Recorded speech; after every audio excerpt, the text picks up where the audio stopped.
Good morning.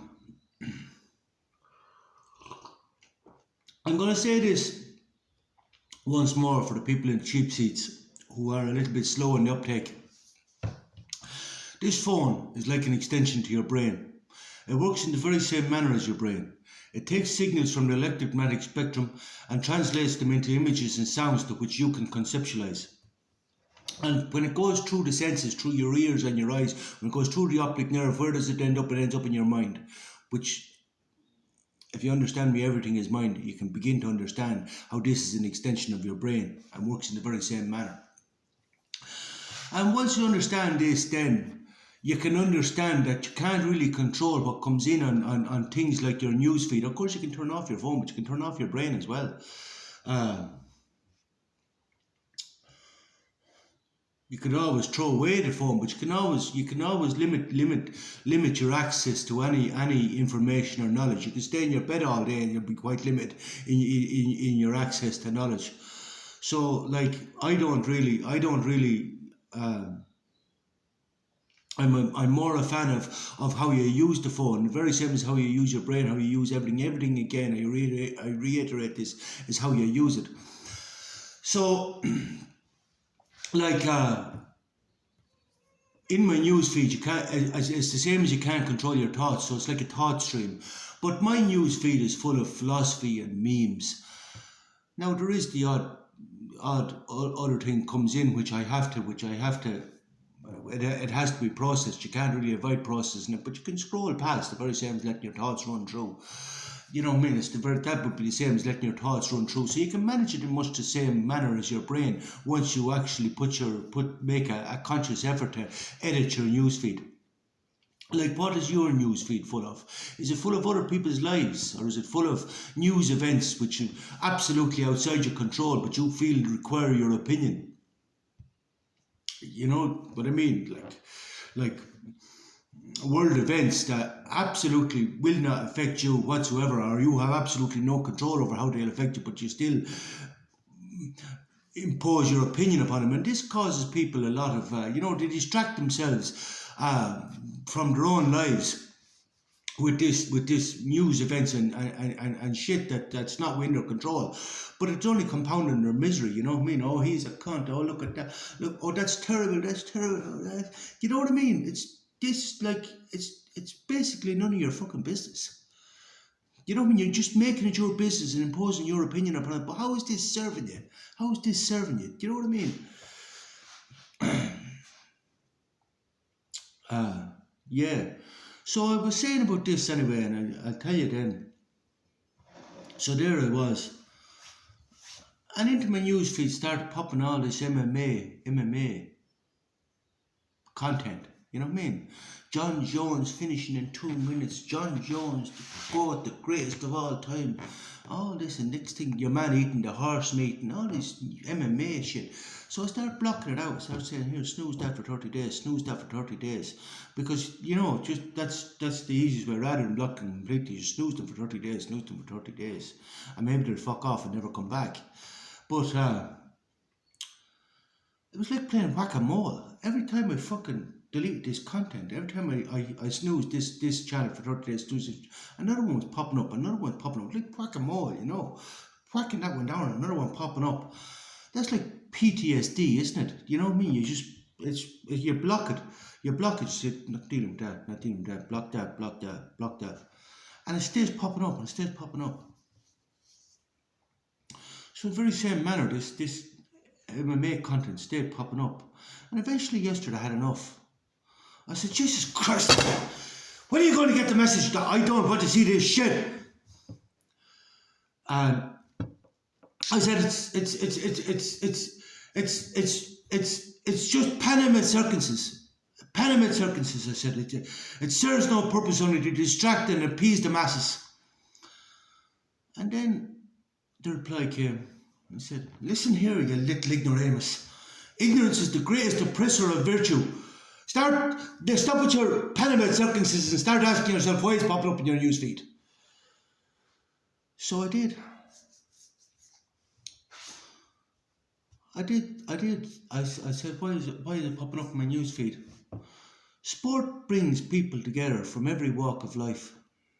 It's a common interest that brings people from every walk of life together. It gives people an opportunity to showcase their talents. It's conducive to the evolutionary process because the competition pushes people to strive for excellence and continually better themselves physically and mentally. And if we look back over the years from at the Olympic Games, this is why we have the Olympic Games, and people continuously, by whatever means necessary, continue to even with the use of technology, even though we can impose our morality upon it, but they're using whatever means necessary to get better, bigger, stronger, faster, continuously. It doesn't matter what they do, but they're getting continuously bigger, stronger, faster. Impose your morality on it all you want, but they are getting like. And we'd have to include Ben Johnson in that. Built like a ship brick house coming down the track like a train. But even if we don't include the likes of Ben Johnson, we can look at calisthenics and everything. There's a continuous improvement. And this is sport, so it's very conducive to the evolutionary process. But and then when I think a little bit deeper about it, John Jones, and why John Jones keep putting on the greatest of all time and all, I said to myself, yes, I get it now. If we focus on what is within our control, and focus on our strengths and not our weaknesses, but not saying that not saying now that we don't work on the weaknesses, we continuously work on the weaknesses. But when it comes to showcasing, when it comes to utilising what is in your control, of course you're going to focus on your strengths. Now, meanwhile, you will work on the weaknesses. Of course you work on the weaknesses, but it's like a bodybuilding show. You focus on your strengths. You're not going to go out and show the whole thing of posing is you display your strengths, you showcase your strengths. So if we focus on our strengths and focus on what is within our control, and focus, as Socrates said, not on fighting the old but on building the new, we can build our own games in Africa. In Africa, we can build our own games, which is completely out of the jurisdiction of the Chinese because they're not really worth a fucking sport. You know what I mean? They're too small and weak. But we can have our own sort of like UFC. We can have our own version of it. And I was thinking we won't call it UFC, we'll call it MC, Mandingo Championships, the Mandingo Championships. And I think that would be the whole, and then we can do our own basketball and we can do our own soccer and invest in this and have all our own leagues, like have all our own games. And they'd be far superior, they'd be far superior than anything else. They would make everything else look like it's in the Halfpenny League. And so it'll be much more enjoyable to watch because this is the strengths. Like if you look, John Jones, the greatest of all time, and Mike Tyson, and it doesn't stop there. Like some of the best footballers are coming out of Africa. Like they're coming out of Africa, and we've a huge content. So once you start to actually invest in this talent and grow this talent, and then we can have the best games, which we could leave the technology and the bullshit to the Chinese. And the revenue and the income to be made off this is undisputable. Like it's infinite. Like it's infinite. Like streaming this shit because as I say we have the finite and the infinite, and the revenue of the infinite is infinite. Like the revenue of streaming this shit is infinite. Like and the whole world would look at this because it, as I say, would make everything look like it's in the Halfpenny League. It'd be just a superior standard. And that's why it's coming up in your news feed, because that's the direction we're going to go in. We're going to do our own games. Yeah. And never mind with my Panamid circumstances. As I say, yeah, ignorance is the greatest oppressor of virtue. And you know how much you can limit yourself with just one perspective, how much you can limit yourself. But once you lift that boundary, once you lift that limit of that single perspective, the possibilities are endless. Did I tell you before about the African Queen? I think I did, but I'm going to tell you again because it's relevant. I was in hostel in Sofia, and I met an African girl, fine looking woman now, fine looking woman, and we were having a few drinks, and she was saying that she was looking for a European passport, and asked me could I help her with that. And I says, I can indeed, I can help you with that, yeah. And she says, oh great, no. So we got talking, and I says, why don't you come and train with me? And we'll do an OnlyFans page. I'm doing an OnlyFans page. I said, I want to start training women. We'll do an OnlyFans page, but from the gym, bodybuilding, you know, we'll go on, people log on expecting different content than what we're actually putting out. But at the same time, I says, you're a good woman to flirt and put yourself out there. I said, we could do well on the OnlyFans. I said, make a shit ton of money and then invest it in Bulgaria. And then they'll give you a golden passport. And then you'll have your European passport. How about that? And then we can take the money off that business, off the businesses that we invest in Bulgaria, and we can go to Africa. I said, never mind Europe and America. I said, but you can go home and be an African queen. I said, invest then in Africa. I said, I said, we can.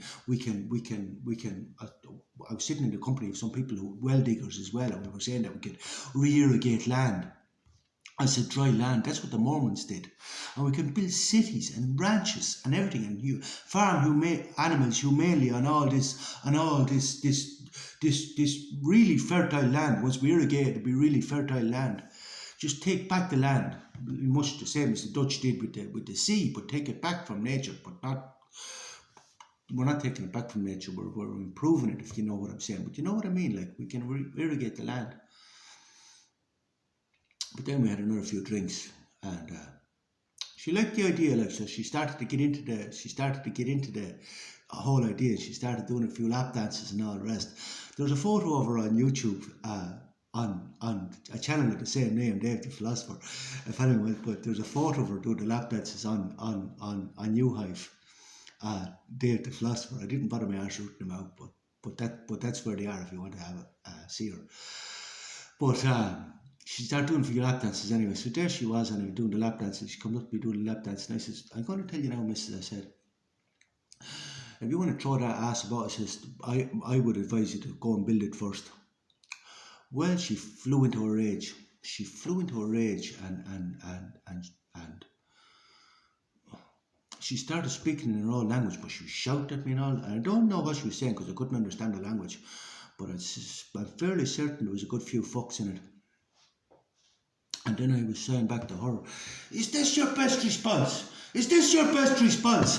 Is this the response that serves you best? I fucking don't think so. But we were friends again the next morning. Nice girl. We're friends again the next morning. I'm after losing her contact details, but I'm sure the forces of nature bring us round and round. Maybe she'll see these videos and get in touch. She can get in touch again. Yeah, but that's the plan. We're going to Africa. Yeah. I'm going now. Talk to you tomorrow.